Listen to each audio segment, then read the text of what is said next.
வணக்கம் நண்பர்களே. ஏற்கனவே நாம் TN TET TRB second grade teachers எக்ஸாமுக்கு யூஸ் ஆகிறது மாதிரி முக்கோணவியல் ட்ரிக்னாமெட்ரிக் டாப்பிக்கில் ஒரு 4 டைப்பில் வீடியோ பார்த்துருக்கோம். ஞாபகம் இருக்கும்னு நினைக்கிறேன். ஃபஸ்ட்டு டைப் என்ன பார்த்துருப்போம் அப்படின்னா, அந்த 6 முக்கோணவியல் விகிதங்கள் கொடுத்தாங்க அப்படின்னா, இல்லை வேல்யூஸை சொல்லிவிட்டு முக்கோணத்துடைய பக்கங்களை கொடுத்துட்டு 6 முக்கோணவியல் விகிதங்கள் கேட்குறாங்க அப்படின்னா அதை எப்படி கண்டுபிடிக்கிறது அப்படிங்கிறத ஃபஸ்ட் டைப்பில் பார்த்துருந்தோம். செகண்ட் டைப்பில் என்ன சொல்லியிருந்தோம் அப்படின்னா, முக்கோணவியல் அட்டவணை. இப்போ பார்க்க போகிற 5வது டைப்புக்கும் இந்த அட்டவணை ரொம்ப முக்கியம். முக்கோணவியல் அட்டவணையை சொல்லிவிட்டு அதோட வேல்யூஸை வச்சு கொஷின்ஸ் கேட்குறாங்க அப்படின்னா எப்படி பண்ணுறது அப்படிங்கிறத செகண்ட் டைப்பில் சொல்லியிருந்தோம். தேர்ட் டைப்பில் முக்கோணவியல் விகிதங்கள், அதோட காம்ப்ளிமெண்ட்ரி ஆங்கிள்ஸ் 90 மைனஸ் தீட்டா. அது சும்மா அது ஃபார்முலாவாக ஒரு இதுக்காக சொல்லியிருந்தோமே தவிர ஆன்சர் போடும்போது ரொம்ப சிம்பிளாக எப்படி பண்ணுறது அப்படிங்கிறத நம்ம தேர்ட் டைப்பில் சொல்லியிருந்தோம். அடுத்ததாக ஃபோர்த் டைப்பில் என்ன பார்த்துருந்தோன்னா, முக்கோணவியல் முற்றொருமைகள். இதையும் கூட நம்ம முற்றொருமைகள் சொல்லியிருந்தோமே தவிர இந்த 3 ஃபார்முலாவை ஆன்சர்னு வரும்போது எப்படி போட்டிருந்தோன்னா, இந்த முக்கோணவியல் அட்டவணையை வச்சு எப்படி ஆன்சர் போடுறது அப்படிங்கிறதே நான் உங்களுக்கு ஆப்ஷன்ஸை சொல்லியிருந்தேன் 4வது டைப்பில். இப்போ அடுத்ததாக நாம் இன்றைக்கி பார்க்க போகிறது 5வது டைப். இது ரொம்ப முக்கியமான ஒரு டைப். ஹைட்ஸ் அண்ட் டிஸ்டன்சஸ் அப்படின்னு சொல்லுவாங்க. உயரங்களும் தொலைவுகளும். இதில் நம்ம 2 விஷயம் பார்க்க போகிறோம். ஒன்று என்ன அப்படின்னா ஏற்ற கோணம், இன்னொன்று இறக்க கோணம். Angle of elevation, angle of depression அப்படின்னு சொல்லுவாங்க. இப்போ இதில் பார்த்தீங்கன்னா ஒன்றும் இல்லை, ஒருத்தங்க இதோ நின்றுட்டுருக்காங்க இல்லையா, இப்படி நின்றுக்கிட்டு நாம் ஒரு பொருளை பார்க்குறோம். சொல்லணும் அப்படின்னா இந்த இடத்துல என்ன இருக்குது அப்படின்னா, மேலே பறக்கக்கூடிய ஒரு பறவையை பார்க்குறாங்க. கரெக்டாக நாம் இங்கே நின்றுட்டுருக்கோம். நம்ம கண் பார்வைக்கு நேராக இருக்கக்கூடிய இந்த கோடு கிடைமட்ட கோடுன்னு சொல்லுவோம். நம்ம எந்த பொருளை பார்க்குறோமோ மேலே இந்த கோடுக்கு பேர் என்ன அப்படின்னா காட்சி கோடு. இது ஒரு 1 மார்க்கில் தனி கொஸ்டினாகவே கேட்பாங்க. நம்ம பார்வையிலிருந்து நம்ம பார்க்கக்கூடிய பொருளுக்கு வரையக்கூடிய இந்த கோடு என்ன சொல்லுவாங்கன்னா காட்சி கோடு.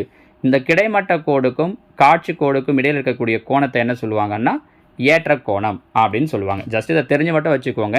கொஸ்டினாக வரும்போது நம்ம மற்றதை பார்த்துக்கலாம். ஒருவேளை 1 மார்க்கில் எதையாவது அவங்க இந்த மாதிரி கேட்டுடுறாங்கன்னா என்ன பண்ணுறது அப்படிங்கிறதுக்காக தான் இது. அதே மாதிரி நம்ம ஹைட்டில் நிற்கிறோன்னா பொருள் கீழே இருக்கும்போது நம்ம கீழே குனிஞ்சு பார்ப்போம். இது இப்போ நம்ம பார்வை கோடு இப்படி இருக்கும், இது கிடைமட்ட கோடு. மேலேருந்து கீழே பார்க்குறப்ப வரக்கூடியது இந்த இறக்க கோணம். சரிங்களா, இதுதான் காட்சி கோடுன்னு சொல்லுவாங்க. இது 2 தான் ஏற்ற கோணம் இறக்க கோணம் அப்படிங்கிறதுக்கான விளக்கம். அடுத்ததாக இது ஒரு முக்கியமான கேள்வி. ஏற்ற கோணம் இறக்க கோணத்தை கண்டுபிடிக்க நம்ம பயன்படுத்தக்கூடிய கருவியுடைய பெயர் என்ன அப்படின்னு பார்த்தீங்கன்னா கிளைனோமீட்டர். கருவியுடைய பேர் என்ன? கிளைனோமீட்டர். இதை கொஷினாக கேட்பாங்க. ஏற்ற கோணம் மற்றும் இறக்க கோணங்களை கண்டறிய பயன்படுத்தப்படும் கருவியின் பெயர் கிளைனோமீட்டர். தெரிஞ்சு வச்சுக்கோங்க. சரிங்களா, இந்த கிளைனோமீட்டர் கருவி வச்சு எப்படி கோணம் அளக்கிறாங்க அப்படிங்கிறத இந்த படத்தில் காட்டிருக்காங்க. இன்னொன்று இருக்குது, தியோடலைட் அப்படின்வாங்க. லாஸ்ட் இயர் பழைய புக்கில் 10th புக்கில் பார்த்தீங்க அப்படின்னா இந்த தியோடலைட்டை வச்சு ஒரு கொஷினே இருந்துச்சு.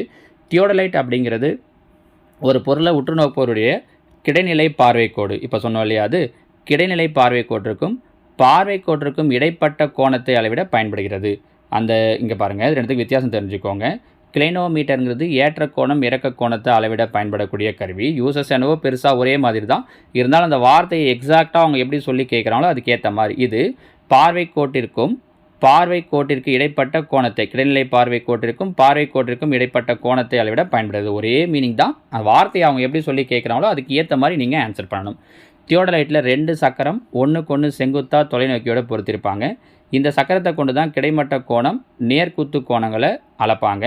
விரும்பிய புள்ளிகளின் கோணத்தை அளக்கிறதுக்கும் தொலைநோக்கியை அப்புள்ளியை நோக்கி அமையுமாறு வைத்தால் அக்கோணத்தின் அளவை தொலைநோக்கியின் அளவுகளிலும் காண முடியும் அப்படின்னு சொல்லியிருக்காங்க.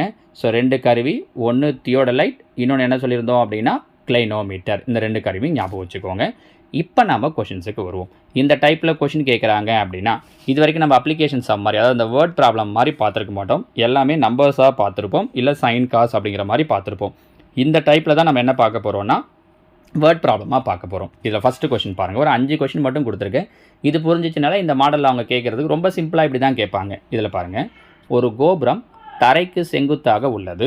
கோபுரத்தின் அடிப்பகுதியிலிருந்து தரையில் 48 மீட்டர் தொலைவில் உள்ள ஒரு புள்ளியிலிருந்து கோபுர உச்சியின் ஏற்ற கோணம் 30 டிகிரி எனில் கோபுரத்தின் உயரத்தை காண்க. ஒன்றுமே இல்லைம்மா, நல்லா பார்த்துக்கோங்க. இது ஒரு கோபுரம் அப்படின்னு வச்சுக்கோங்க. இது தரை. நான் இங்கே நின்றுட்டுருக்கேன். இங்கேருந்து என்ன பண்ணுறேன்னா கோபுரத்தோட உச்சியை பார்க்குறேன். ஒரு முக்கோணம் தான், வேறு ஒன்றுமே கிடையாது. கொஷின் என்ன சொன்னாலும் ஜஸ்ட் ஒரு ட்ரையாங்கிள். கோபுரம் தரைக்கு செங்குத்தாக உள்ளது. அப்படி தான் கட்டியிருப்பாங்க. தரைக்கு செங்குத்தாக தானே கோபுரம் இருக்கும். வீடு, கோபுரம், லைட் ஹவுஸு, டவரு, எதை சொன்னாலும் அது தரைக்கு செங்குத்தாக இப்படி தான். கோபுரத்தின் அடிப்பகுதியிலிருந்து, இது கோபுரத்தின் அடிப்பகுதியிலிருந்து 48 மீட்டர் தொலைவில் உள்ள புள்ளி. அப்போ இந்த தூரம் எவ்வளோ கொடுத்துருக்காங்கன்னா 48 மீட்டர். நான் இங்கேருந்து கோபுரத்தோட உச்சியை பார்க்குறேன். எவ்வளோ ஆங்கிளில் பார்க்குறேன் அப்படின்னா 30 டிகிரியில் பார்க்குறேன். டயக்ராம் புரியுதா? உங்களுக்கு புரியணுன்றதுக்காக இவ்வளோ ஸ்லோவாக சொல்லிகிட்ருக்கேன். புரிஞ்சிச்சுன்னா ஒரு 30 செகண்டுக்குள்ளாடி நீங்கள் ஆன்சரை போட்டு முடிச்சிடலாம். இதில் என்ன தேவை மெயினானா, கொஞ்சம் நேரத்துக்கு முன்னாடி நான் சொன்னது மாதிரி கண்டிப்பாக இந்த டேபிள் தேவை. முக்கோணவியல் அட்டவணை சொன்னோம் இல்லையா, அந்த டேபிள். அதுலேயும் கூட உங்களுக்கு எல்லாம் தெரியணும்னு இல்லை, ரொம்ப சிம்பிளாக சிலது மட்டும் தெரிஞ்சால் போதும். பெரும்பாலான கேள்விகளுக்கு உங்களுக்கு என்ன தேவைப்படும் அப்படின்னா டேன் தேவைப்படும். சில நேரங்களில் சைன் காசும் தேவைப்படும். டேனில் கூட என்னென்ன வேல்யூ தெரிஞ்சால் போதும்னா 30 டிகிரி, 45 டிகிரி, 60 டிகிரி, இது 3 தெரிஞ்சால் போதும். நம்ம இந்த டைப் 5ல் பார்க்க போகிற எல்லாத்துக்குமே 30, 45, 60 தெரிஞ்சாலே போதும். சரிங்களா? இப்போ டேனில் பார்த்தீங்கன்னா 30 டிகிரிக்கு என்ன வேல்யூ சொல்லியிருப்போம்னா 1/√3, 45க்கு 1, 60 டிகிரிக்கு √3ன்னு சொல்லியிருப்போம். இப்போ இங்கே பாருங்கள், அவங்க என்ன கேட்டிருக்காங்கன்னா கோபுரத்தோட உயரம் கேட்டிருக்காங்க. கோபுரத்தோட உயரம்ன்றது இது எவ்வளோன்றது தான் கொஷின். கரெக்டாக? இப்போ இதில் பாருங்கள், இது ஆங்கிள் டீட்டா கொடுத்துட்டாங்க. இது டீட்டாவுக்கு எதிர்பக்கம், இது டீட்டாவுக்கு அடுத்துள்ள பக்கம். கரெக்டாக? நம்ம ஃபஸ்ட்டு டைப்லேயே சொல்லியிருந்தோம். எதிர்பக்கத்தையும் அடுத்துள்ள பக்கத்தையும் ஜாயின் பண்ணுற ஃபார்முலா எது அப்படின்னு பார்த்தீங்கன்னா tan theta. Tan theta equal to எதிர்பக்கம், இதுதான் தெரியாது இல்லையா, எக்ஸ். இந்த வேல்யூ தான் கண்டுபிடிக்க போகிறோம். பை அடுத்துள்ள பக்கம் தான் 48. ஃபஸ்ட்டு டைப் பார்க்கணும், செகண்ட் டைப் பார்க்கணுமா, அது பார்த்தீங்கன்னா தான் இந்த டைப் சொல்கிறது புரியும். டைரெக்டாக இங்கே வரைங்கன்னா இந்த வேல்யூலாம் எப்படி வருதுன்னு கன்ஃபியூஸ் ஆகும். டேன் டீட்டாவுடைய வேல்யூ தான் எவ்வளோ சொன்னாங்க அப்படின்னா 30 டிகிரி. டேன் 30 டிகிரியுடைய வேல்யூ இதோ சொன்னோம் பாருங்கள், 1/√3. கரெக்டாக?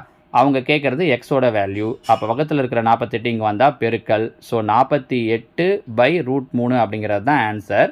ஆனால் ஆன்சரில் அவங்க இதை கொடுத்துருக்க மாட்டாங்க, 16√3ன்னு கொடுத்துருப்பாங்க. எப்படி சார் 16√3ன்னு கொடுத்துருப்பாங்கன்னா, பையில் பொதுவாக நம்ம என்ன வச்சுக்க மாட்டோம்னா ரூட்டை வச்சுக்க மாட்டோம். ஏற்கனவே நம்ம எங்கே சொல்லியிருக்கோம் அப்படின்னா ரியல் நம்பர்ஸில் யூனிட் 2 9th யூனிட் 2 நடத்தும்போது விகிதப்படுத்தும் காரணின்னு சொல்லியிருக்கோம் பாருங்கள். பையில் இருக்கிற √3ஆல் மேலேயும் கீழேயும் மல்டிப்ளை பண்ணிடணும். அப்போ √3 × √3 கீழே என்னவாயிடும், 3ன்னு ஆகிடும். 1 3 3, 16 3 48. ஸோ ஆன்சர் 16√3 அப்படின்னு தான் கொடுத்துருப்பாங்க. நம்ம புரியுதா? இதெல்லாம் சிம்பிளிஃபிகேஷன் ஒர்க்கு. நீங்கள் தெரிஞ்சுக்க வேண்டியது என்னென்னா இந்த ஆங்கிள் கொடுத்துட்டு எதை கேட்குறாங்க அப்படிங்கிறது. நம்ம புரியுதா? ஸோ அந்த டேபிள் மெயினாக பார்த்து வச்சுக்கோங்க. நான் இதுதான் உங்களுக்கு புக்கில் இருக்கிற டயக்ராமை தூக்கி அப்படியே கொடுத்துருப்பேன். நம்ம சொன்னோம் இல்லையா, கோபுரம். இந்த கோபுரம் கொடுத்துருக்காங்க, 48 மீட்டர் உயரம், 30 டிகிரி. கோபுரத்தோட ஹைட்டு ஹெச்னு வச்சுருக்காங்க, நம்ம எக்ஸ்னு வச்சோம். நம்ம டயக்ராமை இப்படி போட்டோம், அதெல்லாம் ஒன்றும் பிரச்சனை இல்லை. சரிங்களா?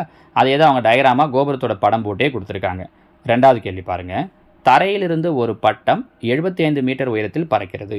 இது தரை, இங்கே பட்டம் பறக்குது. இந்த இடத்துல எவ்வளோ மீட்டர் ஹைட்லனா 75 மீட்டர் ஹைட்டில் பறக்குது. நம்ம புரியுதா? ஏன்னா டயக்ராம் போட்டால் தான் இது உங்களுக்கு புரியும். ஒரு நூல் கொண்டு தற்காலிகமாக தரையின் ஒரு புள்ளியில் பட்டம் கட்டப்பட்டுள்ளது. நூல் தரையுடன் ஏற்படுத்தும் சாய்வு கோணம் 60 டிகிரி. இந்த இடத்துல அது எவ்வளோ ஆங்கிளை ஏற்படுத்துது அப்படின்னா 60 டிகிரி ஆங்கிளை ஏற்படுத்துது. எனில் நூலின் நீளம், இதுதான் நம்ம பட்டத்தை கட்டியிருக்கக்கூடிய நூல். இந்த நூலோட நீளம் என்ன அப்படின்னு கேட்குறாங்க. நூல் வந்து ஸ்ட்ரைட்டாக இருக்குன்னு எடுத்துக்க சொல்கிறாங்க. அப்போ தான் கரெக்டாக கண்டுபிடிக்க முடியும். அப்போ பாருங்கள், போன கேள்வி மாதிரியே இது டீட்டா, இது டீட்டாவுக்கு எதிர்பக்கம். இங்கே 90 டிகிரின்றதால இது கர்ணம். அப்போ எதிர்பக்கத்தையும் கர்ணத்தையும் ஜாயின் பண்ணுற ஃபார்முலா எது, சைன் டீட்டா. ஞாபகம் இருக்கா? ஃபஸ்ட்டு டைப்பில் சொன்னது. சைன் இங்கே டிகிரி என்ன கொடுத்துருக்காங்க, 60 டிகிரி. சைன் 60 டிகிரிக்கு வேல்யூ தெரியணும். சைனில் 30 டிகிரிக்கு வேல்யூ 1/2, 45 டிகிரிக்கு 1/√2, 60 டிகிரிக்கு √3/2. உங்களுக்கு ஞாபகப்படுத்துறதுக்காக எல்லா வேல்யூமே சொல்கிறேன். ஏன்னா வேறு கொஷனில் இது வந்துச்சுன்னா அதுக்காக. அப்போ சைன் 60 டிகிரியோடைய வேல்யூ √3/2 ஈக்குவல் டு சைன் டீட்டாவுக்கு என்ன ஃபார்முலா, எதிர்பக்கம் பை கர்ணம். எதிர்பக்கம் இங்கே 75, கர்ணம் தெரியாது. கரெக்டாக? இதை தான் நம்ம கண்டுபிடிக்க போகிறோம். அப்போ நான் எக்ஸ்ன்னு வச்சுக்கிறேன். அப்போ குறுக்கு பெருக்கல் எக்ஸை இங்கே கொண்டு வந்துடுறேன். இந்த √3/2 இங்கே கொண்டு வரேன். அப்போ என்னவாயிடும், 2/√3ன்னு ஆகிடும். கரெக்டாக?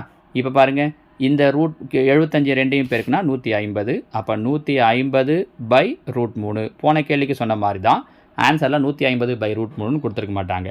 பையில் √3 இருக்கிறதால மேலேயும் கீழையும் √3ஆல் பெருக்கிடுவாங்க. √3 பெருக்குனா 3, 1 3 3, 3 15. அப்போ 50 ஒரு √3 இருக்கா. ஸோ ஆன்சர் 50√3 மீட்டர் அப்படிங்கிறது தான் அந்த கம்பியினுடைய அந்த பறக்கக்கூடிய அந்த எதோட இது கேட்டிருந்தாங்க, அந்த நூலோட ஹைட்டு. இதோ சொல்லியிருக்காங்க பாருங்கள், நூலின் நீளம் 50√3. சில நேரம் 50√3ன்னு அப்படியே ஆன்சரை கொடுத்துடலாம், இல்லை இன்னொரு ஆன்சரையும் கொடுப்பாங்க. என்ன பண்ணுவாங்கன்னா 50 × √3க்கு வேல்யூ தெரிஞ்சு வச்சுக்கோங்க. இந்த இடத்துல அதுவும் ரொம்ப முக்கியம். √3ஓட வேல்யூ 1.732. அவங்க கொஷனில் கொடுக்காம இதை மல்டிப்ளை பண்ணி கூட கொடுத்துருவாங்க. அப்போ இதை எல்லாத்தையும் மல்டிப்ளை பண்ணி நம்ம ஆன்சரை சொல்கிறது மாதிரி இருக்கும். 0 I 2 10 மீதி 1 5 15 16 மீதி 1 35 1 36 மீதி 3 5 3 8 3 ஸ்தானம் தள்ளி புள்ளி வச்சோம் அப்படின்னா 86.600 மீட்டர். இந்த மாதிரி கூட அவங்க ஆன்சர் கொடுக்கறதுக்கு வாய்ப்பு இருக்குது. ரெண்டுத்தையுமே தெரிஞ்சு வச்சுக்கோங்க. பையில் √3 இருந்துச்சு அப்படின்னா காஞ்சுகேட் எடுக்கணும். அதாவது √3ஆல் மேலேயும் கீழையும் மல்டிப்ளை பண்ணி சிம்ப்ளை பண்ணணும். √3ன்னே ஆன்சரை கொடுக்காம பாயிண்டில் கொடுத்துருக்காங்கன்னா 1.732 மல்டிப்ளை பண்ணணும். சரிங்களா? ஸோ இந்த பட்டத்துக்கான கேள்விக்கு இதை சொல்லியிருப்பாங்க பாருங்கள். நம்ம சொன்ன அதே மாதிரி தான். பட்டம் பறக்குது, எவ்வளோ ஹைட்டில் பறக்குது, ஆங்கிள் என்ன அப்படிங்கிறத கொடுத்துருப்பாங்க. சரிங்களா? 3வது கேள்வி பாருங்கள். 10√3 மீட்டர் உயரமுள்ள ஒரு கோபுரத்தின் அடியிலிருந்து, இது கோபுரம், கோபுரத்தோட ஹைட் எவ்வளோ சொல்கிறாங்கன்னா 10√3, 30 மீட்டர் தொலைவில், தரையில் எவ்வளோ தொலைவில் இருக்குன்னா 30 மீட்டர் தொலைவில் இருக்கக்கூடிய ஒரு புள்ளியிலிருந்து கோபுரத்தின் உச்சியின் ஏற்ற கோணம் காண்க, டீட்டா என்னன்னு கேட்டிருக்காங்க. போன கேள்விக்கெல்லாம் டீட்டா கொடுத்தாங்க, இங்கே டீட்டாவே என்னன்னு கேட்டிருக்காங்க. இப்போ இது பாருங்கள், டீட்டாவுக்கு எதிர்பக்கம், இது டீட்டாவுக்கு அடுத்துள்ள பக்கம். எதிர்பக்கத்தையும் அடுத்துள்ள பக்கத்தையும் ஜாயின் பண்ணுற ஃபார்முலா tan டீட்டா. கரெக்டாக? எதிர்பக்கம் 10√3 பை அடுத்துள்ள பக்கம் 30 என்னவாகும்? 0 0 கேன்சல் ஆகிடும். 3 எப்படி பிரிக்கலான்னா √3 × √3ன்னு பிரிக்கலாம். கரெக்டாக? அப்போ √3 கேன்சல் ஆகிடுச்சுன்னா மீதி 1/√3. நம்ம என்ன எடுத்துருக்கோம்? டேனில் எந்த இடத்துல 1/√3 வரும்னு பார்க்குறோம். இப்போ கூட ஃபஸ்ட்டு கொஸ்டின் சொல்லும்போது சொன்னேன் பாருங்கள். டேனில் 30 டிகிரியில் தான் 1/√3 வரும். So answer 30 degree. ஏன்னா அவங்க கேட்டிருக்கிறது ஏற்ற கோணம் என்னன்னு கேட்டிருக்காங்க.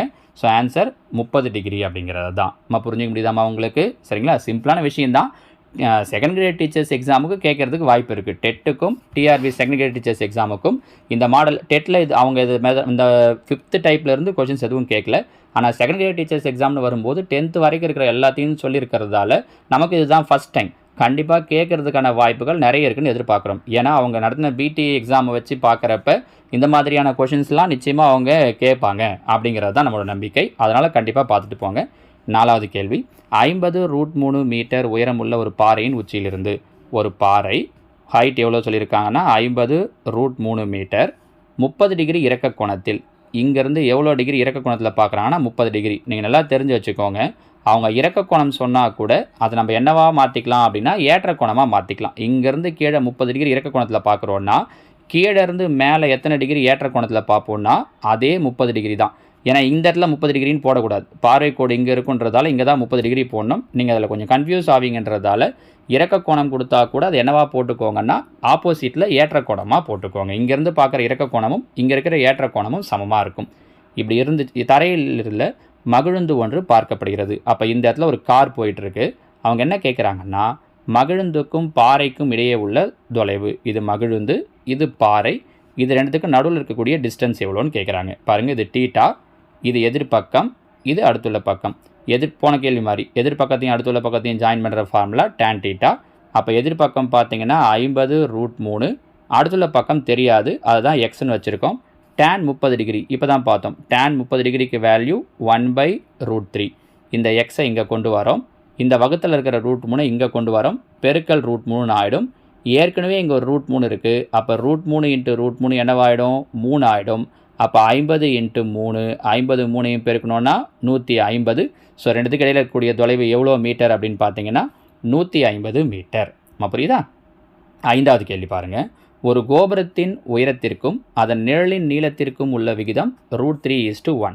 ஒரு கோபுரம் இது, அதோட நிழல் விகிதம் √3:1. அப்போ கோபுரத்தோட உயரம் √3, நிழலோட நீளம் 1.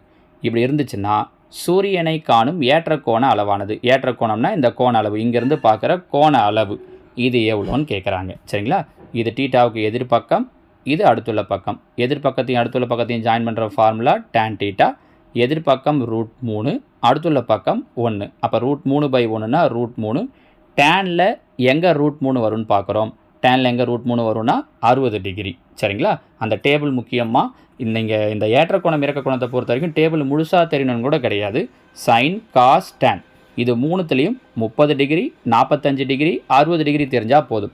கண்டிப்பாக இந்த இடத்துல 0 டிகிரியும் 90 டிகிரியும் யூஸ் ஆகவே ஆகாது. 100% யூஸ் ஆகாது. இந்த 3 ஆங்கிள் மட்டும்தான் தேவைப்படும். சரிங்களாமா? ஸோ ஏற்ற கோணம் இறக்க கோணத்தை வச்சு ஒரு 5 கொஷின் சொல்லியிருக்கோம். இந்த மாடல் இதை பார்த்தீங்கன்னாலே போதும். பெரும்பாலும் இந்த ஒரு ட்ரையாங்கிள் வரது மாதிரி தான் அவங்க கொஷின் கேட்பாங்க. 2 ட்ரையாங்கிள்லாம் கேட்டால் அதெல்லாம் ஒரு 5 மார்க் கொஷின் ரேஞ்சுக்கு ஒரு பக்கம் 1.5 பக்கம் போகும். அவ்வளோ தூரம்லாம் நீங்கள் போட்டு கன்ஃபியூஸ் பண்ணிக்க வேண்டாம். இந்த மாடலில் ஒரு 5 கொஷின் பார்த்தீங்கன்னா போதும். இதில் பாருங்கள், சிந்தனை களத்திலேருந்து சிலது பார்த்துடலாம். உயரங்களையும் தொலைவுகளையும் கணக்கிடுவதற்கு எந்த வகையான முக்கோணத்தை பயன்படுத்துகிறோம்? இப்போ நம்ம பார்த்த டாபிக் தான் இது, உயரங்கள் தொலைவுன்னு. நம்ம பார்த்தது முழுக்க எந்த முக்கோணம்னா செங்கோண முக்கோணம். அப்போ செங்கோண முக்கோணத்தை தான் பயன்படுத்துகிறோம். சரிங்களா? இது ஃபஸ்ட்டு கொஸ்டினுக்கான ஆன்சர், செங்கோண முக்கோணம். கட்டடத்தின் உயரம் மற்றும் கட்டடத்தின் அடியிலிருந்து ஏதேனும் ஒரு புள்ளிக்கு இடையே உள்ள தொலைவு கொடுக்கப்பட்டிருந்தால் அதன் ஏற்ற கோணம் காண்பதற்கு எந்த முக்கோணவியல் விகிதத்தை பயன்படுத்துகிறோம்? அதாவது கட்டடத்தோட உயரம் கொடுத்துட்டாங்க, அடியிலிருந்து ஏதேனும் ஒரு புள்ளிக்கு இருக்கிற தொலைவு, இதை இந்த சைடு கொடுத்துட்டாங்க, இந்த சைடு கொடுத்துட்டாங்க. இப்போ ஏற்ற கோணம் கண்டுபிடிக்கணும் அப்படின்னா எந்த முக்கோணவியல் விகிதத்தை பயன்படுத்துவோன்னு கேட்டிருக்காங்க. நம்ம இவ்வளோ நேரம் சொன்ன கொஷனில் அதை தான் சொன்னோம். நீங்களே ட்ரை பண்ணுங்கள் பார்க்கலாம். இந்த கேள்விக்கு என்ன ஆன்சர் அப்படிங்கிறத எனக்கு நீங்கள் கீழே கமெண்டில் சொல்லுங்கள். டீட்டா தெரிஞ்சிடுச்சு, எதிர்பக்கம் அதாவது டீட்டா கண்டுபிடிக்கணும், எதிர்பக்கம் தெரிஞ்சிடுச்சு, அடுத்துள்ள பக்கம் தெரிஞ்சிடுச்சு. அப்போ எதிர்பக்கமும் அடுத்துள்ள பக்கமும் தெரிஞ்சிடுச்சுன்னா எந்த முக்கோணவியல் விகிதத்தை பயன்படுத்துவோம்? சைனா, காசா, டேனா அப்படின்னு கேட்டிருக்காங்க. கீழே எனக்கு கமெண்டில் நீங்கள் அதை சொல்லுங்கள். சரியா? 3வது கேள்வி, பார்வை கோட்டின் நீளம் மற்றும் ஏற்ற கோணம் கொடுக்கப்பட்டிருந்தால், இங்கே பாருங்கள், இது ஒரு முக்கோணம். பார்வை கோட்டின் நீளம்னா இது கர்ணம்னு அர்த்தம். கர்ணம் இதான் பார்வை கோட்டோட நீளம். கர்ணம் கொடுத்துட்றாங்க மற்றும் ஏற்ற கோணம் இந்த டீட்டா கொடுத்துட்றாங்க. இதை கொடுத்துட்டாங்கன்னா அவங்க கொஸ்டின் என்ன கேட்குறாங்கன்னா, கட்டிடத்தின் உயரம் இந்த பக்கம் கண்டுபிடிக்கணும்னா இது டீட்டாவுக்கு எதிர்பக்கம். ஸோ எதிர்பக்கத்தையும் கர்ணத்தையும் ஜாயின் பண்ணுற ஃபார்முலா எது அப்படின்னு பார்த்தீங்கன்னா சைன் டீட்டா. அவங்க கொஷினுக்கு பெருசாக போகாமல் இது மாதிரியோட சிம்பிளாக கேட்டு விட்டுடலாம் பாருங்களேன். கொஷினாக தான் கேட்கணும். இப்போ மேலே சொன்ன மாதிரி டீட்டா, டிகிரி அது இதுன்னு கேட்காம இப்படி கேட்டாங்கன்னா இது நம்ம ரொம்ப ஈஸியாக ஆன்சர் பண்ணிடலாம் பாருங்கள். அதனால் இதையும் கண்டிப்பாக, ஏன்னா சிந்தனை காலத்துலேருந்து அவங்க கொஷின்ஸ் கேட்குறாங்க, அதனால் நிச்சயமாக பார்த்து வச்சுக்கோங்க. ஸோ கட்டிடத்தோட உயரம் கேட்குறாங்கன்னா அப்போ சைன் டீட்டாவை யூஸ் பண்ணணும். கட்டிடத்தின் அடியிலிருந்து பார்க்கும் இடத்திற்கு இடையே உள்ள தொலைவு, இந்த தொலைவு இதை கேட்குறாங்கன்னா இது அடுத்துள்ள பக்கம் ஆகிடும். ஸோ கர்ணம் தெரிஞ்சிடுச்சு. அடுத்துள்ள பக்கம் கேட்குறாங்க அப்படின்னா அப்போ காஸ் டீட்டாவை யூஸ் பண்ணணும். ஏன்னா காஸ் தான் அடுத்துள்ள பக்கம் பை கர்ணம். சரிங்களாமா? இப்போது அப்போ கட்டடத்தோட உயரம் கேட்குறாங்கன்னா சைன் டீட்டா, கட்டடத்தோட அடியிலிருந்து பார்க்கும் இடத்துக்குரிய தொலைவை கேட்குறாங்கன்னா காஸ் டீட்டாவை யூஸ் பண்ணணும். சரிங்களா? இந்த 2வது கேள்விக்கான ஆன்சர் மட்டும் கீழே கமெண்டில் சொல்லுங்கள். இதில் இன்னும் ஒரே ஒரு குறிப்பு மட்டும் பாருங்கள். நான் முன்னாடி சொன்னது தான், ஏற்ற கோணமும் இறக்க கோணமும் ஒன்று விட்ட கோணங்களாக இருப்பதால் அவை இரண்டும் சமமாக இருக்கும். இப்போ நம்ம இந்த இடத்துல உட்காந்துட்டு இருக்கோம். இங்கேருந்து நான் ஒரு பொருளை இவ்வளோ டிகிரி இறக்க கோணத்தில் பார்க்குறேன் அப்படின்னு சொல்கிறதும், இங்கேருந்து அதே பொருளை அதே டிகிரி ஏற்ற கோணத்தில் பார்க்குறேன்னு சொல்கிறதும் ரெண்டும் சமம் தான். 2 ஆங்கிளும் சமமாக இருக்கும் அப்படின்னு சொல்லியிருக்காங்க. சரிங்களாம்மா? ஸோ முக்கோணவியல் டாப்பிக்கில் நம்ம பார்க்குற 5th டைப் இது தான். இதோட முக்கோணவியல் டாப்பிக்கில் அவங்க கேட்கக்கூடிய எல்லா மாடல் கொஷின்ஸும் கம்ப்ளீட் ஆகுது. இந்த 5 டைப்பை ஒரு வாட்டி நல்லா கிளியராக பார்த்து வச்சுக்கிட்டிங்கன்னா சப்போஸ் முக்கோணவியல் டாப்பிக்லேருந்து அவங்க ஏதாவது கொஷின் கேட்டாங்கன்னா நீங்கள் ஆன்சர் பண்ணுறதுக்கு ரொம்பவே ஈஸியாக இருக்கும். ஓகேவா? தேங்க்யூ.